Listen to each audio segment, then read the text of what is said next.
friends, it's Kari, and today I just wanted to give you guys a little update on how my plant starts are going and what my plans are with that. Sorry, if you guys hear chirping noises, it's because the chicks are pretty much right next to me right now. We are also going to be putting them outside as soon as possible. It was just that we've gotten this cold snap here just for a couple days, so thank goodness I did not put these guys out in the garden yet. So now that spring is in full bloom here, we are about to get super busy in the garden. And for us, we're in zone B, so that generally means that we don't plant until after Easter. Unfortunately, Easter has come and gone, and the last few days have been just very windy and cold and wet, and I haven't even had a chance to harden some of these plants off yet. So I will not be planting them for at least another week, but possibly more like 2 weeks.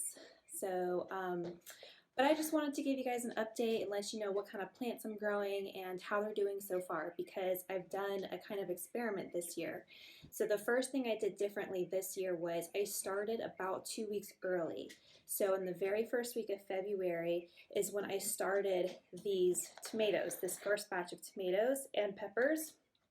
Now I don't have all my plant starts here with me. I just wanted to bring some to show you guys where they're at, because they're really long and lanky. So you can see they're not doing that great now that it's been 2 months now. And I will say, so these are the original size pots that I use to start my seeds. I do this for all of them. These are the Bootstrap Farmer trays and supplies that are super thick, so they last you a long time. I think they've got a 5-year warranty on them, but they're awesome. This is my second season using them, and they function just like they did their first year. So I do highly recommend these nice, thick, sturdy pots. The only downside to them is that it is a little bit harder to get the plants out. Kind of use like this little popsicle stick, and I just sort of like use that to leverage it out of the pot, or I just kind of bang it on the table and kind of shake them out. That's the only downside I've had to those pots. But because I started so early, I realized my tomatoes were getting really leggy. So I went ahead and got these 5-ounce cups, thinking like, okay, I can put them in these cups and they're about twice the size as what the cups they were in before. So I was thinking, okay, I can bury them as deep as I can in these cups and they'll do better, but they're still really lanky, so they definitely are begging to go outside and harden off and get in the ground. Now, I'm not too worried with these tomatoes, because frankly with tomatoes is that you can plant them as deep as you want in the ground and they'll just start growing roots out of the stems. So I'm not super concerned about these, to be honest. So I can plant it like halfway deep into the ground and it'll just grow nice fresh roots from there. So I'm not super worried about it. It's just for a note for next year. But the good thing about these Bootstrap Farmer trays is that because they're so sturdy, it is held up to this tray. It holds it really well. So at least I don't have to switch out trays or anything like that. And they work really well still with the heating mats. The heating mats still do a wonderful job penetrating through this thick plastic. So that hasn't been an issue at all. So that's been great. The way that I start my plants is I figure out how many total plants that I want to have, and I always add extra, of course, like maybe 10 to 25% more than I actually want to have in full-grown plants. And in order to kind of sort of have succession planting, I divide it into 3 planting dates, or 3 starting dates. So I wanted to plant about 100 tomatoes this year.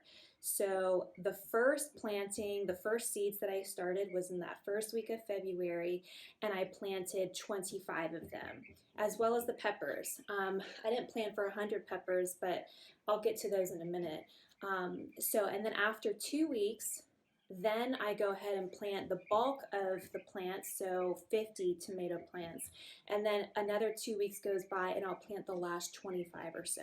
That's kind of how I plan for succession planting, so that I have an early batch, then the majority is like right on time, and then I have like a late batch as well that will hopefully carry me through early fall depending on our weather here. But so to give you an example, I did it with my peppers too, because peppers and tomatoes, I generally start around the same time, but the peppers take a lot longer. So actually, I probably could have started them even earlier because they take so long. I mean, these are the same age. These two plants are the same age, and you can see the difference. So anyways, I've just got some bell peppers here, and you can see this was the very first batch of peppers that I started, and then this was 2 weeks later. So you can see quite a difference here in their growth, which is great because that's the whole point of succession planting, is that you can harvest at frequent intervals rather than all at once. And so that's how I plan those. So I've got about 100 tomato plants, all equally distributed with the types of tomatoes, so the slicers, the cherries, and the paste tomatoes. And then I've got about 60 pepper plants. Most of those are bell peppers because that's what I prefer. And then I've got a dozen or two of the jalapenos and a dozen or two of like banana peppers, things that are really good for pickling. So I have lots of plans for the peppers this year, so I'm really excited. But I also kind of wanted to go over, because I haven't thinned out all of my plants yet. So you can see I've got like 2 pepper plants in one pot here, multiple of them. And I know that's kind of a question that I see a lot of people like, it's hard to thin out your plants. It's like heartbreaking to just like pull them out and let them go. So kind of what I do, my rule of thumb is to take a look at the plants and see like, okay, which one is stronger? Is there one that is obviously a more vigorous plant than the other one? If so, then I will go ahead and just pinch off the weakling, right? But if like this one, they look both very equal, I might in fact just gently wiggle it out, and assuming that I don't hear any breakage of the roots too much, then I will go ahead and repot that, assuming the plant is still small enough to do that. Once it's past a certain point, I probably wouldn't, because it's definitely like past the point of surviving the transplant. But for the most part, that has always worked pretty well to me, and I have not really noticed a difference as far as like production goes, as long as I stick to those sorts of rules where the plant is still young enough. Like I would never pull a tomato plant that's like this big and separate them out. That's far too gone in my opinion. And so yeah, if I see a clear weakling, then I will take the weakling out. But if they're about the same and it's still a pretty young plant, then I will actually just repot it. Or I'll give it to one of my daughters and she'll plant it, and she can kind of learn to take care of her own plants, right? So that's a bonus there. I've got this little guy in here next to this big guy. Like I'm not even gonna keep this. He's not gonna amount to much, right? So I mean, they don't look bad. They're nice and pretty thick right here, and like I said, I'll just plant these in the garden about halfway so that they get nice and thick, and rather than flimsy. So unfortunately, I have not had a chance to even bring these guys outside to thin or to harden off, because it's always so variable here at this time of year. You'll have 2 straight weeks of like 80-degree weather, it seems like, and then the next thing you know, it's like you're getting hurricane winds and freezing temperatures. So I have not been able to put these outside because the wind has been so bad, and we don't yet have a greenhouse. So unfortunately, that is definitely on our agenda for this property, but it has not come into fruition yet. Definitely something we're going to be working on though. So once I feel more comfortable that they're not going to get destroyed by just being outside for an hour, then I will go ahead and take these out every day once we have nice full sun for them to enjoy, and to just kind of leave them out for 3 to 4 hours for the first week, and then maybe all day for a few days and see how they do before planting them out. So I actually didn't even mean to end up with 100 tomato plants, but somehow, oh, I remember now. I had some speckled Roman seeds, I believe is what they were, where I just needed to use up the seeds because I noticed that they were already about 2 or 3 years old.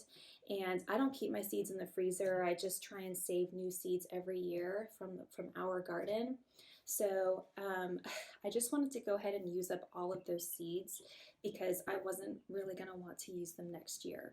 So, some people like to plant one seed in each plug for the plant, and I do that as well if it's if I'm expecting a high germination rate because the seeds are brand new, or I just harvested them from last year or something like that. But these seeds were already a couple years old, and so I will always kind of put in at least three or four seeds into one plug, so that because your germination rate is just not going to be as good. But so overall, I'm pretty happy that I started these as early as I did because they really don't look too bad.